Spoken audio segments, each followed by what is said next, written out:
अस्सलाम वालेकुम नाज़रीन, मैं हूँ फातिमा मेहर। चलते हैं आज की अहम खबरों की तरफ। निदाए कश्मीर स्पेन के ज़ेर-ए-तमाम यौम यकजहती कश्मीर की तकरीब मेहमान ख़ुसूसी लॉर्ड नज़ीर अहमद थे। बार्सिलोना से मुमताज़ मुनीर सहोत्रा की रिपोर्ट। यौम यकजहती कश्मीर की तकरीब का इनेकाद निदाए कश्मीर स्पेन ने बार्सिलोना में किया, जिसकी सदारत कौंसल खाने में इमिग्रेशन ऑफिसर वहीद खटक ने की, जबकि मेहमान ख़ुसूसी लॉर्ड नज़ीर अहमद थे। लॉर्ड नज़ीर अहमद का गर्मजोशी से फूल पेश करके इस्तकबाल किया गया। तकरीब का आगाज़ तिलावत कुरान पाक और नात रसूल मकबूल सल्लल्लाहु अलैहि वसल्लम से हुआ।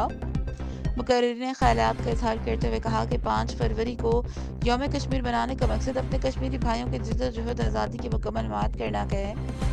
तकरीब में ज़िंदगी के मुख्तलिफ शोबों से ताल्लुक़ रखने वाले अफराद शरीक थे। लॉर्ड नज़ीर अहमद ने निदाए कश्मीर की काविशों को सराहते हुए कहा कि भारत की जानिब से मकबूजा कश्मीर पर इसका मुकम्मल कब्जा और भारत ने अपने आइन को मंसूख करके न सिर्फ तमाम कवानीन और इक़दार की खिलाफ वर्जी है, बल्कि इससे भारत की बर्बरियत और इसका गैर जमहूरी चेहरा भी दुनिया के सामने बेनकाब हुआ। स्पेन की कश्मीर बनेगा पाकिस्तान और लेकर रहेंगे आज़ादी के नारों से गूंज उठी।